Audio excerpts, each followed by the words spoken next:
All my beautiful viewers, welcome to my channel Pavithra's beauty vlog. ಇವತ್ತಿನ vlog ಬಂದುಬಿಟ್ಟು ಆಯುಧ ಪೂಜಾ ದಿನದ vlog. ನಮ್ಮನೇಲಿ ಏನೋ ಆಯುಧ ಪೂಜಾ ಸೆಲೆಬ್ರೇಷನ್ ಇದ್ದಿದ್ದಿಲ್ಲ. ಸೇಮ್ ನಾನು ವಾರಗಳಲ್ಲಿ ಪೂಜೆ ಹೇಗೆ ಮಾಡ್ತೀನಿ ಹಬ್ಬಗಳಲ್ಲಿ ಅದೇ ಥರ ದೇವರಿಗೆ ಪೂಜೆಗೆಲ್ಲನೂ ರೆಡಿ ಮಾಡ್ಕೊಂಡಿದ್ದೆ. ಪಾಪು ಇರೋದ್ರಿಂದ ಮನೆಯಲ್ಲಾದ್ರೂ ನಾವು ಇರುವಂತಹ ಮಿಷಿನ್ಗಳಿಗೆ ಎಲ್ಲ ಪೂಜೆ ಮಾಡ್ತಾಯಿದ್ದೆ. ಈ ವರ್ಷ ಆಗಿಲ್ಲ. ಸರಿ, ದೀಪಾವಳಿಗೆ ಹೇಗೋ ಎಲ್ಲ ಹಬ್ಬ ಮಾಡ್ತೀವಲ್ಲ, ಅದೇ ಟೈಮಲ್ಲಿ ಮಾಡೋಣ ಅಂತ ಹೇಳ್ಬಿಟ್ಟು ಮಾಡಿದ್ದಿಲ್ಲ. ಪ್ರೀತಮ್ ಮಲಗಿದ್ದ. ಸೊ ಅಷ್ಟರೊಳಗೆ ಅರ್ಧ ಕೆಲಸ ಮುಗಿಸ್ಕೊಂಡೆ. ಎದ್ದ ತಕ್ಷಣ ಪ್ರೀತಮ್ನ ಹೇಗೆ ಎಂಗೇಜ್ ಮಾಡ್ತೀನಿ ಅಂತ ತುಂಬ ಜನ ಕೇಳ್ತಾ ಇರ್ತೀರಾ, ಅವನ್ನ ಹೇಗೆ ಬ್ಯಾಲೆನ್ಸ್ ಮಾಡ್ತೀರಾ ಅಂತ. ಸೊ ಇವಾಗ ನಾನು ಪ್ರೀತಮ್ಗೆ ಎದ್ದಾಗ ಒಂದು ಸ್ವಲ್ಪ ಹೊತ್ತು ಎತ್ಕೊಂಡಿರ್ತೀನಿ ಸಮಾಧಾನ ಆಗೋ ತನಕ. ಅದಾದಮೇಲೆ ಈ ಥರ ನಿಬ್ಲರಲ್ಲಿ ಆ್ಯಪಲ್ನ ಸಣ್ಣ ಸಣ್ಣದಾಗಿ ಕಟ್ ಮಾಡಿ ಹಾಕಿ ಕೊಡ್ತೀನಿ. ಆ್ಯಪಲ್ ಅಂತ ಅಲ್ಲ, ನೀವು ಯಾವುದೇ ಫ್ರೂಟ್ ಕೊಟ್ರೂ ಮಕ್ಕಳಿಗೆ ಅದೊಂದು ಏನು ಜ್ಯೂಸ್ ಚೆನ್ನಾಗಿ ಅನಿಸುತ್ತೆ. ಸೊ ಅದನ್ನು ಕಚ್ತಾ ಕೂತ್ಕೊತಾನೆ. ಆ ಜ್ಯೂಸ್ ಖಾಲಿ ಆಗೋ ತನಕ ಆರಾಮಾಗಿ ಅದನ್ನು ಕಚ್ತಾ ಕೂತಿರ್ತಾನೆ. ಅಲ್ಲಿಗೆ ಅವ್ನ ಟೈಮ್ ಪಾಸ್ ಚೆನ್ನಾಗಾಗುತ್ತೆ. ಸೊ ಇದ್ರ ಬಗ್ಗೆ ನಾನು ನಿಮಗೆ ಆಲ್ರೆಡಿ ಹೇಳಿದ್ದೀನಿ, ಈ ಫ್ರೂಟ್ ನಿಬ್ಲರ್ ಬಗ್ಗೆ. ಇದರೊಳಗೆ ಆ್ಯಪಲ್ ಕೊಡ್ಬೋದು, ಈ ಥರ ಬೇರೆ ಬೇರೆ ಫ್ರೂಟ್ಸ್ ಕೂಡ ಕೊಡ್ಬೋದು.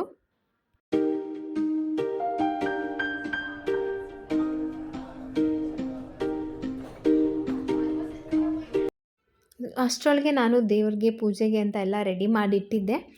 ದೀಪ ಹಚ್ಚಿರಲಿಲ್ಲ. ಸರಿ, ಬೇಗ ಬೇಗ ದೀಪ ಹಚ್ಚಿಬಿಟ್ರೆ ಆಮೇಲೆ ನಿಧಾನಕ್ಕೆ ಬೇರೆ ಕೆಲಸಗಳನ್ನೆಲ್ಲ ಮಾಡ್ಕೋಬೋದು ಅಂತ ಹೇಳ್ಬಿಟ್ಟು ನಾನು ಒಬ್ಬಳೇ ರೆಡಿ ಆದ ತಕ್ಷಣ ದೇವ್ರಿಗೆ ದೀಪ ಹಚ್ಚಿಬಿಟ್ಟು ಪೂಜೆನ ಮುಗಿಸ್ಕೊಂಡೆ.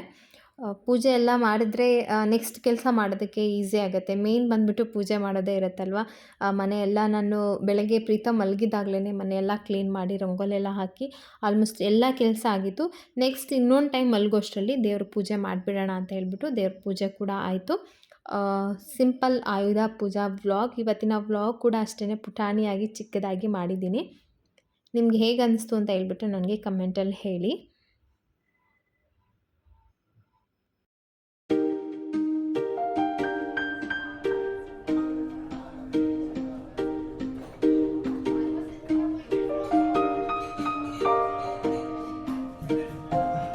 ಸೊ ಫ್ರೆಂಡ್ಸ್, ಇವತ್ತು ಆಯುಧ ಪೂಜಾ ಎಲ್ಲರ ಮನೇಲೂ ಪೂಜೆ ಆಗಿರುತ್ತೆ ಅಂತ ಅನ್ಕೊತೀನಿ. ನಮ್ಮ ಮನೇಲೂ ಕೂಡ ಇವಾಗ ತಾನೇ ಜಸ್ಟ್ ಪೂಜೆ ಆಯಿತು.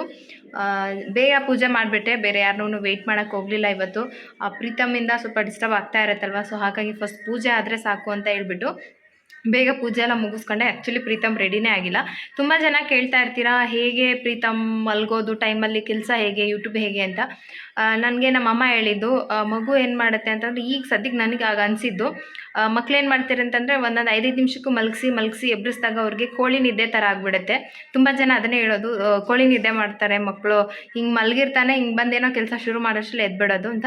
ಅದಕ್ಕೆ ನಮ್ಮಮ್ಮ ಹೇಳಿದ್ರು, ಅವನು ಬೆಳಗ್ಗೆ ಎದ್ದ ತಕ್ಷಣ ನೀನು ಮತ್ತೆ ಮಲಗ್ಸೋಕ್ಕೆ ಹೋಗಬೇಡ, ಒಂದು 10-11 ಗಂಟೆ ತನಕ ಏನಾದರೂ ಮಾಡಿ ಅವ್ನ ಜೊತೆನೇ ಇರು, ಎಬ್ಬಿಸ್ಕೊಂಡಿರು.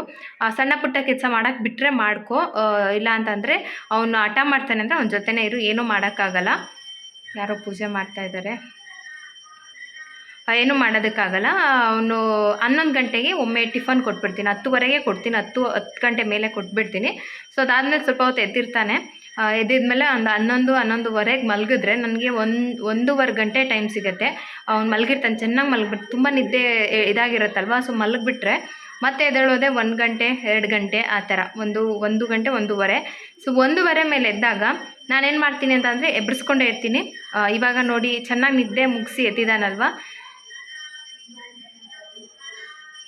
ಪೂಜೆ ಮಾಡ್ತಾ ಇದ್ದಾರೆ ಯಾರು. ಚೆನ್ನಾಗಿ ನಿದ್ದೆ ಮುಗಿಸಿ ಎದ್ದಿರೋದ್ರಿಂದ ಮತ್ತೆ ಮಲಗಲ್ಲ ನಮ್ಮ ಪ್ರೀತಮು, ಎದ್ದಿರ್ತಾನೆ ಎಷ್ಟೊತ್ತಾದ್ರೂ. ನೆಕ್ಸ್ಟ್ ಯಾವಾಗ ಮಲಗಿಸ್ತೀನಿ ಅಂತಂದರೆ ಊಟ ಎಲ್ಲ ಕೊಟ್ಬಿಟ್ಟು ಸ್ನಾನ ಮಾಡಿಸ್ಬಿಟ್ಟು ಚೆನ್ನಾಗೆ ಮೈಗೆ ಎಣ್ಣೆ ಎಲ್ಲ ಹಚ್ಚಿ ಸ್ನಾನ ಮಾಡಿಸಿ ಒಂದು 3:30-4 ಗಂಟೆ ಅಷ್ಟೊತ್ತಿಗೆ ಎಲ್ಲ ಮುಗಿಯುತ್ತೆ, ಮಲಗಿಸ್ತೀನಿ. ಸೊ ಮತ್ತು ಈವ್ನಿಂಗ್ ನನಗೆ 1.5 ಅವರ್ ಟೈಮ್ ಸಿಗುತ್ತೆ. ಆವಾಗ ಪಟ ಅಂತ ನನಗೆ ಏನು ಅವ್ನು ಬಿಡಲ್ಲ, ಅಡುಗೆ ಮಾಡ್ಕೊಳ್ಳೋದು ಮತ್ತೊಂದು ಸೊ ಈ ಥರ ನಾನು ಇವಾಗ ಅಡ್ಜಸ್ಟ್ ಮಾಡ್ಕೊತಾ ಇದ್ದೀನಿ. ಸೊ ಇದು ನನಗೆ ವರ್ಕೌಟ್ ಆಗಿದೆ, ಯಾರಿಗಾದ್ರೂ ಯೂಸ್ ಆಗ್ಬೋದು. ಮಕ್ಕಳು ಎಷ್ಟು ಅಂದರೆ 7, 8, 9 ಈ ಥರ ಮಕ್ಕಳನ್ನ ಸ್ವಲ್ಪ ಕಷ್ಟ. ಯಾಕೆ ಅಂತಂದರೆ ಅವ್ರಿಗೆ ತುಂಬ ಚೆನ್ನಾಗಿ ಈಗ ಅರ್ಥ ಆಗ್ತಾ ಇರುತ್ತೆ, ನನ್ನ ಜೊತೆ ಯಾರಿದ್ದಾರೆ, ಯಾರು ಇರಬೇಕು, ನನ್ನ ಹತ್ರ ಯಾರು ಬರ್ತಾರೆ, ಇದೆಲ್ಲ ಗೊತ್ತಾಗುತ್ತೆ.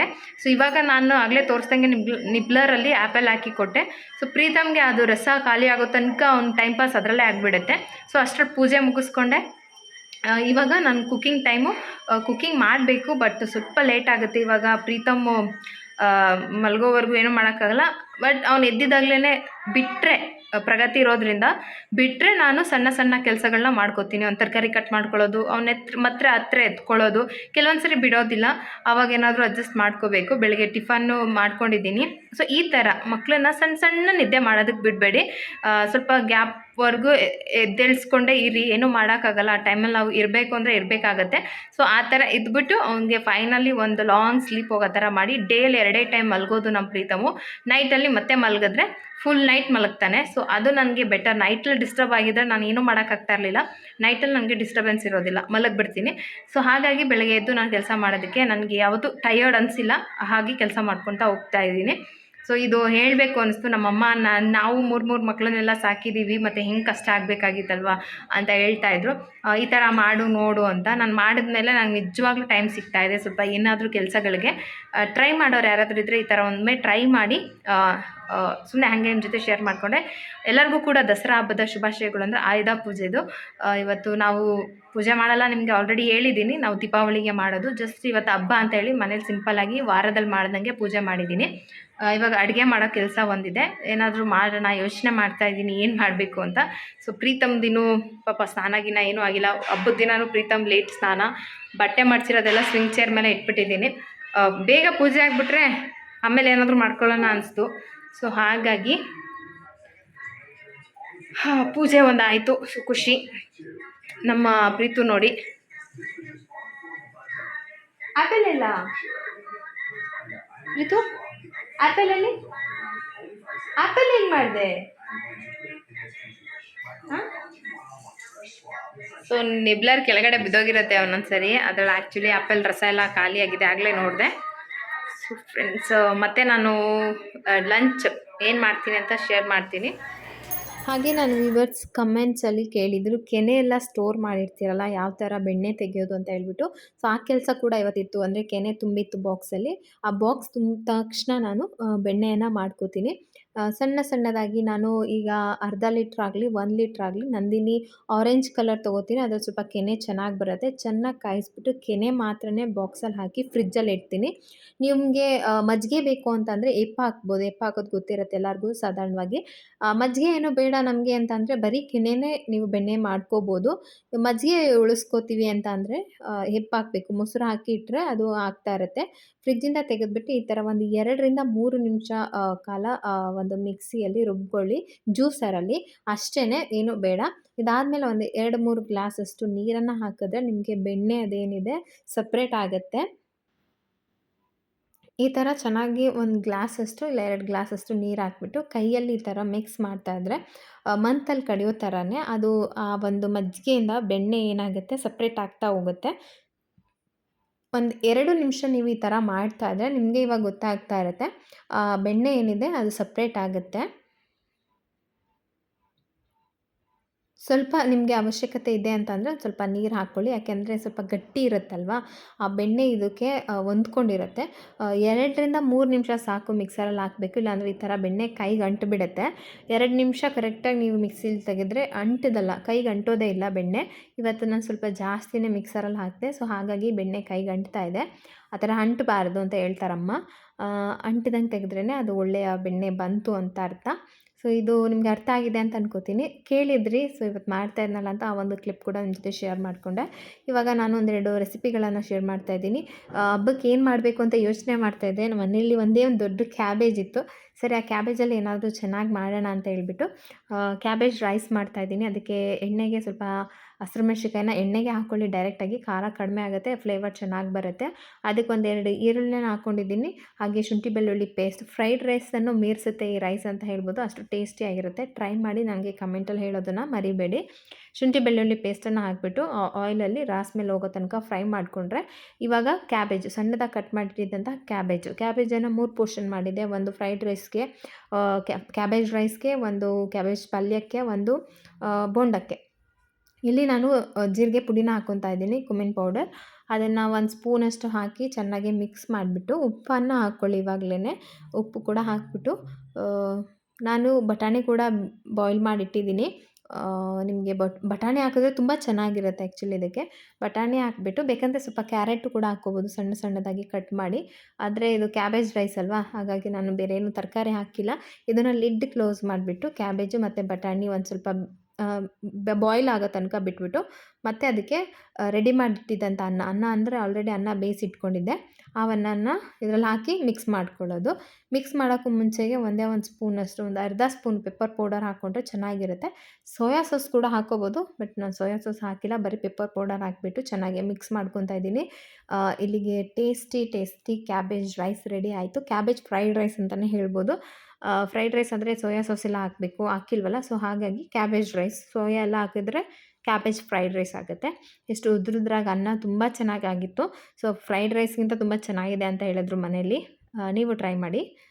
ಅದಾದಮೇಲೆ ನಾನು ಕ್ಯಾಬೇಜ್ ಪಲ್ಯ ಮಾಡ್ತಾಯಿದ್ದೆ. ಅದಕ್ಕೆ ಸ್ವಲ್ಪ ಆಯಿಲು, ಜೀರಿಗೆ, ಹಸಿಮೆಣಸಿನ್ಕಾಯಿ, ಈರುಳ್ಳಿ ಎಲ್ಲ ಕ್ವಿಕ್ಕಾಗಿ ನಾನು ಹೇಳ್ತಾ ಇದ್ದೀನಿ. ತುಂಬ ಸಿಂಪಲ್ ಇದು ಪಲ್ಯ, ಎಲ್ಲರೂ ಮಾಡಿರ್ತಾರೆ. ಇದಕ್ಕೆ ಸ್ವಲ್ಪ ಶುಂಠಿ ಬೆಳ್ಳುಳ್ಳಿ ಪೇಸ್ಟ್ ಹಾಕ್ಕೊತಾ ಇದ್ದೀನಿ. ಜೊತೆಗೆ ಧನಿಯಾ ಪುಡಿ, ಒಂದು ಸ್ಪೂನಷ್ಟು ಖಾರದ ಪುಡಿ, ಅರಿಶಿನ, ಶುಂಠಿ ಬೆಳ್ಳುಳ್ಳಿ ಪೇಸ್ಟ್ ಬೇಕಂದರೆ ಹಾಕ್ಕೋಬೋದು, ನಾನು ಸ್ಕಿಪ್ ಮಾಡಿದ್ದೀನಿ ಅನಿಸುತ್ತೆ. ಇದಿಷ್ಟನ್ನು ಹಾಕಿ ಚೆನ್ನಾಗಿ ಆಯಿಲಲ್ಲಿ ಫ್ರೈ ಮಾಡ್ಕೊಳ್ಳಿ. ಈ ಮಸಾಲೆನ ಆಯಿಲಲ್ಲಿ ಫ್ರೈ ಮಾಡಿದ್ರೆ ಅದು ಬೇರೆ ಡಿಫ್ರೆಂಟ್ ಟೇಸ್ಟ್ ಬರುತ್ತೆ. ಈ ಥರ ಚೆನ್ನಾಗಿ ಫ್ರೈ ಮಾಡಿಬಿಟ್ಟು ಆಯಿಲ್ ಕಡಿಮೆ ಆಗಿದೆ ಅಂದರೆ ನೀವು ಆಯಿಲ್ ಜಾಸ್ತಿ ಹಾಕ್ಕೊಳ್ಳಿ. ಅದಾದಮೇಲೆ ಒಂದು ಸ್ವಲ್ಪ ನೀರು ಚೆನ್ನಾಗಿ ಮಿಕ್ಸ್ ಮಾಡೋದು, ಆ ರಾಸ್ನಲ್ಲಿ ಹೋಗಬೇಕು ಮಸಾಲೆದು. ಅದಾದಮೇಲೆ ಎಷ್ಟು ಬೇಕೋ ಅಷ್ಟು ನೀರನ್ನು ಹಾಕ್ಬಿಟ್ಟು ಒಂದು ಕುದಿ ಬರೋ ತನಕ ಬಿಡಿ. ಒಂದು ಕುದಿ ಬಂದಮೇಲೆ ಅದಕ್ಕೆ ಟೊಮೊಟೊ ಹಾಕ್ಕೊತಾ ಇದ್ದೀನಿ. ಟೊಮೊಟೊ ಎಲ್ಲ ಚೆನ್ನಾಗಿ ಸ್ಮ್ಯಾಶ್ ಆಗುತ್ತೆ. ರುಚಿಗೆ ಎಷ್ಟು ಬೇಕೋ ಅಷ್ಟು ಉಪ್ಪನ್ನು ಹಾಕ್ಕೊಂಡಿದ್ದು. ಅದಾದಮೇಲೆ ಸಣ್ಣದಾಗಿ ಕಟ್ ಮಾಡಿಟ್ಟಿರುವಂಥ ಆಲೂಗಡ್ಡೆ ಹಾಕ್ಕೊಳ್ಳೋದು ನಿಮ್ಮ ಚಾಯ್ಸ್, ಬೇಕಂದರೆ ಹಾಕ್ಕೋಬೋದು, ಬೇಡ ಅಂದರೆ ಬೇಡ. ಇದನ್ನು ಕ್ಲೋಸ್ ಮಾಡಿಬಿಟ್ಟು ಚೆನ್ನಾಗಿ ಬಾಯ್ಲ್ ಮಾಡಿ. ಅದಾದಮೇಲೆ ಕ್ಯಾಬೇಜನ್ನು ಹಾಕಿದ್ರೆ ಅದಕ್ಕೆ ಕ್ಯಾಬೇಜ್ ಬೇಗ ಬಾಯ್ಲ್ ಆಗುತ್ತೆ, ಅದಕ್ಕೆ ಫುಲ್ಲು ಬಾಯ್ಲ್ ಆಗಬೇಕು ಅಂತ ಏನಿಲ್ಲ. ಹಾಗಾಗಿ ಫಸ್ಟು ನಾನು ಆಲೂಗಡ್ಡೆ ಬಾಯ್ಲ್ ಮಾಡಿಬಿಟ್ಟು ಅದಾದಮೇಲೆ ಕ್ಯಾಬೇಜ್ ಹಾಕಿರೋದು. ಅದಾದಮೇಲೆ ಸ್ವಲ್ಪ ಕೊತ್ತಂಬರಿ ಸೊಪ್ಪು, ಇಲ್ಲಾಂದರೆ ಹಸಿರು ಮೆಣಸು ಏನಾದರೂ ಹಾಕಿ ಸ್ವಲ್ಪ ಗರಂ ಮಸಾಲ ಹಾಕ್ಕೊತೀನಿ ಅಂತಂದರೆ ಇದನ್ನು ಗರಂ ಮಸಾಲನೂ ಕೂಡ ಹಾಕ್ಕೋಬೋದು, ಚೆನ್ನಾಗಿರುತ್ತೆ. ಇಲ್ಲಿಗೆ ಪಲ್ಯ ರೆಡಿ ಆಯಿತು ಸೈಡ್ಗೆ. ಇದಾದಮೇಲೆ ಕ್ಯಾಬೇಜ್ ಬೋಂಡ ಮಾಡ್ತಾಯಿದ್ದೆ. ಅದಕ್ಕೆ ಕ್ಯಾಬೇಜು, ಆಮೇಲೆ ಬೋಂಡದ ಸಿಟ್ಟು, ಕಡಲೆ ಹಿಟ್ಟು, ಸ್ವಲ್ಪ ಕರಿಬೇವು, ಹಸಿಮೆಣಸಿನ್ಕಾಯಿ ಮತ್ತು ಈರುಳ್ಳಿ ಇಷ್ಟನ್ನು ಹಾಕಿ ನೀರು ಹಾಕಿ ಉಪ್ಪು ಹಾಕ್ಕೊಳ್ಳಿ. ಬೇಕಂದರೆ ಸ್ವಲ್ಪ ಖಾರದ ಪುಡಿ ಹಾಕ್ಕೋಬೋದು, ಖಾರ ಕಮ್ಮಿ ಅಂದರೆ. ನಾನಿಲ್ಲಿ ಹಸಿಮೆಣಸಿನ್ಕಾಯಿ ಜಾಸ್ತಿ ಹಾಕ್ಕೊಂಡಿದ್ದೀನಿ, ಹಾಗಾಗಿ ಖಾರದ ಪುಡಿ ಹಾಕಿಲ್ಲ. ಇದನ್ನು ನೀರಲ್ಲಿ ಚೆನ್ನಾಗಿ ಒಂದು ಬೋಂಡದ ಅದಕ್ಕೆ ಚೆನ್ನಾಗಿ ಕಳಿಸ್ಬಿಟ್ಟು ಬೋಂಡ ಹಾಕ್ಕೋಬೇಕು. ಇದನ್ನು ಕಳಿಸಿದ ತಕ್ಷಣವೇ ಬೋಂಡ ಹಾಕಿದ್ರೆ ಚೆನ್ನಾಗಿರುತ್ತೆ. ತುಂಬ ಹೊತ್ತು ಇಡಬಾರ್ದು, ಮೆತ್ತಗಾಗ್ಬಿಡುತ್ತೆ. ಕ್ಯಾಬೇಜ್ ನೀರು ಬಿಟ್ಕೊಳ್ಳುತ್ತಲ್ವ, ಕ್ರಿಸ್ಪಿನೆಸ್ ಹೋಗಿಬಿಡುತ್ತೆ. ಆವಾಗ ಎಷ್ಟು ಕಳಿಸಿರ್ತೀವೋ ಆವಾಗಲೇ ಹಾಕ್ಕೊಂಡ್ಬಿಡ್ಬೇಕು. So bonda ready. ಇವತ್ತು ಆಲ್ಮೋಸ್ಟ್ ಕ್ಯಾಬೇಜ್ ಮಯ ಆಗೋಗಿದೆ. Cabbage rice, cabbage bonda, cabbage ಪಲ್ಯ, ಹಾಗೆ ಶಾವಿಗೆ ಉಪ್ಪಿಟ್ಟು ಮಾಡೋಣ ಅಂತ, ಶಾವಿಗೆ ಪಾಯಸ. ರೆಸಿಪಿ ನೋಡಿದ್ರಲ್ಲ, ಒಂದೇ ಒಂದು ದೊಡ್ಡದು ಕ್ಯಾಬೇಜ್ ಇತ್ತು. ಅದರೊಳಗೆ ಏನಾದರೂ ಮಾಡಬೇಕು. ಇವತ್ತು ಹಬ್ಬ ಅಂತ ಅಂದಮೇಲೆ ಮಕ್ಕಳೆಲ್ಲ ಮನೆಯಲ್ಲೇ ಇದ್ದಾರೆ. ಸೊ ಏನಾದರೂ ಮಾಡಬೇಕು ಅಂತ ಬೆಳಗ್ಗೆಯಿಂದ ಯೋಚನೆ ಮಾಡಿದೆ. ಸೊ ಪಾಯಸ ಒಂದು ರೆಸಿಪಿ ಇದೆ, ಅದನ್ನು ಮಾಡ್ತೀನಿ. ಕ್ಯಾಬೇಜ್ ರೈಸ್ ಮಾಡಿದೆ, ಕ್ಯಾಬೇಜ್ ಬೋಂಡ ಮಾಡಿದೆ, ಕ್ಯಾಬೇಜ್ ಪಲ್ಯ ಮಾಡಿದೆ, ಪಾಯಸ ಒಂದು ಮಾಡಿದ್ರೆ ಹಬ್ಬದ ಊಟ ಆಯಿತು. ಆಯುಧ ಪೂಜೆ ಹಬ್ಬ ಮಾಡಿಲ್ಲ ಅಂದರೂ ಮಕ್ಳಿಗೇನೋ ಒಂಥರ ಖುಷಿ. ಇವತ್ತು ಬೆಳಗ್ಗೆಯಿಂದ ಪೂಜೆ ಬಟ್ಟೆ ಹಾಕ್ಕೊಳ್ಳಿ, ಹಂಗಿರ್ರಿ ಹಿಂಗಿರ್ರಿ ಅಂತ ಹೇಳ್ಬಿಟ್ಟು, ಏನಪ್ಪ ಅಡುಗೆನ ಮಾತ್ರ ಏನೂ ಮಾಡಿಲ್ಲ ಅನ್ನೋ ಥರ ಆಗ್ಬಿಡುತ್ತೆ ಅಂತ. ಸೊ ಪ್ರತಿಯೊಂದು ಹಬ್ಬದಲ್ಲಿ ಏನಾದರೂ ಒಂದು ಮಾಡಲೇಬೇಕು ಅನ್ನೋದಿರುತ್ತೆ. ಇವಾಗ ಸಂಜೆ 4 ಗಂಟೆ ಆಗಿದೆ. ಊಟ ಎಲ್ಲ ಆಯಿತು. ಪ್ರೀತಮ್ಗೆ ಸ್ನಾನ ಒಂದು ಮಾಡಿಸ್ಬೇಕು. ನಾನು ನಿಮಗೆ ಪ್ರೀತಮ್ದು ಸ್ಲೀಪಿಂಗ್ ರೊಟೀನು ಮತ್ತು ಬ್ರೆಸ್ಟ್ ಫೀಡಿಂಗ್ ಎಷ್ಟು ಟೈಮ್ ಮಾಡ್ತೀನಿ, ಫೀಡಿಂಗ್ ಏನು ಮಾಡ್ತೀನಿ, ಸೊ ಪ್ರೀತಮ್ದು ಮಾರ್ನಿಂಗ್ ಟು ನೈಟ್ ರೊಟೀನಲ್ಲೇ ತೋರಿಸೋಣ ಅಂತ ಅಂದ್ಕೊಂಡಿದ್ದೀನಿ. ಅವನದೊಂದು ರೊಟೀನನ್ನು ಮಾಡ್ತೀನಿ. ಅದರಲ್ಲಿ ಕಂಪ್ಲೀಟಾಗಿ ಅವನ ಸ್ಲೀಪಿಂಗ್ ಪ್ಯಾಟರ್ನ ನಾನು ಇವಾಗ 7 ಮಂತ್ಸಿಂದ ಹೇಗೆ ಚೇಂಜ್ ಮಾಡಿಕೊಂಡೆ ಅಂತಂದರೆ ಇವಾಗ 8 ಮಂತ್ಸಿಂದ. ಸೊ ಇದು ನನಗೆ ಹೆಲ್ಪ್ ಆಗಿದೆ. ಇವತ್ತು ನಾನು ಹೇಳಿದ್ನಲ್ಲ ಅದೇ ಥರ ಇರುತ್ತೆ. ಇನ್ನೇನಾದರೂ ವಿಚಾರಗಳಿದ್ದರೆ ನಾನು ಆ ಒಂದು ರೊಟೀನ್ ವಿಡಿಯೋದಲ್ಲೇ ಶೇರ್ ಮಾಡ್ಕೋತೀನಿ. ಇವತ್ತಿನ ವ್ಲಾಗ್ ಇಷ್ಟೇ. ಈ ವ್ಲಾಗ್ ನಿಮ್ಗೆ ಏನಾದರೂ ಇಷ್ಟ ಆಗಿದೆ ಪ್ಲೀಸ್ ಲೈಕ್ ಮಾಡಿ, ರೆಸಿಪಿ ಟ್ರೈ ಮಾಡಿದ್ರೆ ಪ್ಲೀಸ್ ನನ್ನ ಜೊತೆ ಶೇರ್ ಮಾಡ್ಕೊಳ್ಳಿ ಹೇಗಿತ್ತು ಅಂತ ಹೇಳ್ಬಿಟ್ಟು. ಸೊ ನನಗೂ ಖುಷಿ ಆಗುತ್ತೆ. ಈಗ ಪ್ರೀತಮ್ನ ಸ್ನಾನ ಮಾಡಿಸ್ಬಿಟ್ಟು ಅವ್ನ ಮಲಗಿಸಿದ್ರೆ ನನಗೊಂದು ಸ್ವಲ್ಪ ರೆಸ್ಟ್ ಟೈಮ್ ಇವಾಗ. ಈ ವಿಡಿಯೋ ನಿಮಗೆ ಇಷ್ಟ ಆಗಿದೆ ಅಂತ ಅನ್ಕೋತೀನಿ. ಈ ವಿಡಿಯೋ ಇಷ್ಟ ಆದರೆ ಲೈಕ್ ಮಾಡಿ, ಶೇರ್ ಮಾಡಿ, ಕಮೆಂಟ್ ಮಾಡಿ. ಚಾನಲ್ ಸಬ್ಸ್ಕ್ರೈಬ್ ಮಾಡಿಲ್ಲ ಅಂದರೆ ಸಬ್ಸ್ಕ್ರೈಬ್ ಮಾಡಿಕೊಂಡು ಸಪೋರ್ಟ್ ಮಾಡಿ. Thank you.